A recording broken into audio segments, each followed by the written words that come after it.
আল্লাহর নবী বলেন এই আমলটা যারা করবে প্রত্যেক ফরজ নামাজের পর 33 বার সুবহানাল্লাহ, 33 বার আলহামদুলিল্লাহ, 33 বার আল্লাহু আকবার, এরপর লা ইলাহা ইল্লাল্লাহু ওয়াহদাহু লা শারীকা লাহ লাহুল মুলকু ওয়া লাহুল হামদু ওয়া হুয়া আলা কুল্লি শাইইন কাদির, এই হলো মোট 100 বার। আল্লাহ নবী বলেন গুফিরাত লাহু খাতায়া ওয়া ইন কানাত মিসলা জাবাদিল বাহরি, সমুদ্রের ফেনা পরিমাণ গুনাহ হলেও আল্লাহ মাফ করে দেয়। সমুদ্রের ফেনা পরিমাণ গুনাহ আল্লাহ মাফ করে দেয়। তো এটা কিন্তু একটু বড়। আরেকটা ছোট আমল আপনাদেরকে শিখাই, বুখারীর বর্ণনা, যেটা আগে বলতেছিলাম 6405 নম্বর হাদিস। আমার সাথে বলেন সুবহানাল্লাহি ওয়া বিহামদিহি। বাস শেষ, আর না, বলেন সুবহানাল্লাহি ওয়া বিহামদিহি। এতটুকু قال رسول الله صلى الله عليه وسلم من قال سبحان الله وبحمده في اليوم 100 مرة। আল্লাহর নবী বলেন সুবহানাল্লাহি ওয়া বিহামদিহি প্রত্যেক দিন যদি কেউ 100 বার পড়ে, কয়বার পড়েন তো আপনারা? কি বাস একটুকুই, সুবহানাল্লাহি ওয়া বিহামদিহি কয়বার নিয়মিত? 100 বার। হুত্তাত খাতায়াহু ওয়া ইন কানাত মিসলা জাবাদিল বাহরি, সমুদ্রের ফেনা পরিমাণ গুনাহ হলেও আল্লাহ মাফ করে দেন। এটা 100 বার পড়বেন প্রত্যেক দিন, যে কোনো সময় 100 বার পড়লে আল্লাহ মাফ করে দিবেন।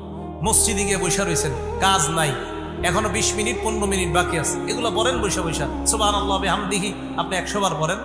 আবার এটা বাড়ায় যদি আরেকটু পড়েন, আরো ফজিলতের কথা আসছে বুখারী শরীফের শেষ হাদিসে, সুবহানাল্লাহি ওয়া বিহামদিহি সুবহানাল্লাহিল আযীম। এটা যদি বাড়ায় পড়েন আপনি, নবীজি সাল্লাল্লাহু আলাইহি সাল্লাম বলেন এই দুইটা আল্লাহর কাছে অনেক প্রিয়। খাফিফাতানি আলাল লিসান, মুখে বলতে অনেক সহজ।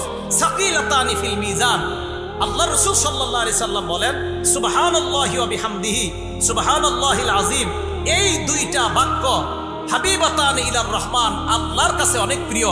খাফিফাতানি আলাল লিসান, মুখে বলতে সহজ। সাকিলাতানি ফিল মিজান, মিজানের পাল্লায় ভারী হয়ে যাবে। ভাই আমলটা করবো তো ইনশাআল্লাহ। এবার আমার সাথে আরেকটা আমল করেন, বাস একবারই করেন, বলেন সুবহানাল্লাহি সুবহানাল্লাহ আলহামদুলিল্লাহ।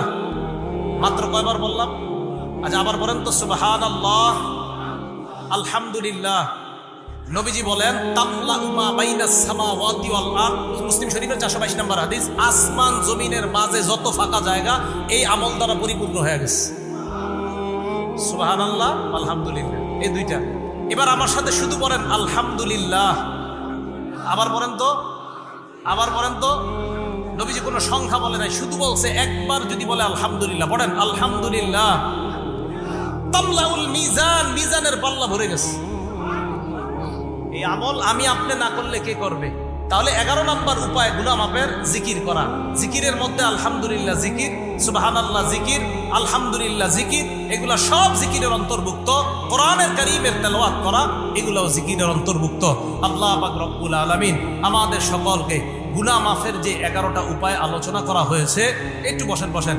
1 নাম্বার তওবা করা, 2 নাম্বার ইস্তেগফার পড়া, 3 নাম্বার ক্ষমা পাওয়ার আশায় দোয়া করা, 4 নাম্বার নবীর পূর্ণ আনুগত্য করা, আর পূর্ণ আনুগত্য মানে নবীজির সুন্নত সাহাবাদের সুন্নত আঁকড়ে ধরা, 5 নাম্বার আজান দেওয়া, 6 নাম্বার 2 রাকাত নামাজ পড়া, 7 নাম্বার 5 ওয়াক্ত নামাজ পড়া, 8 নাম্বার জামাতের সাথে নামাজ পড়া, 9 নাম্বার গুনাহ হয়ে গেলে সাথে সাথে একটা ভালো কাজ করা, 10 নাম্বার জিকিরের মজলিসে বসা, 11 নাম্বার জিকির করা। এই উপায়গুলো আমরা অবলম্বন যদি করতে পারি নিয়মিত, আল্লাহ আমাদের গুনাহগুলো মাফ করতেই থাকবেন।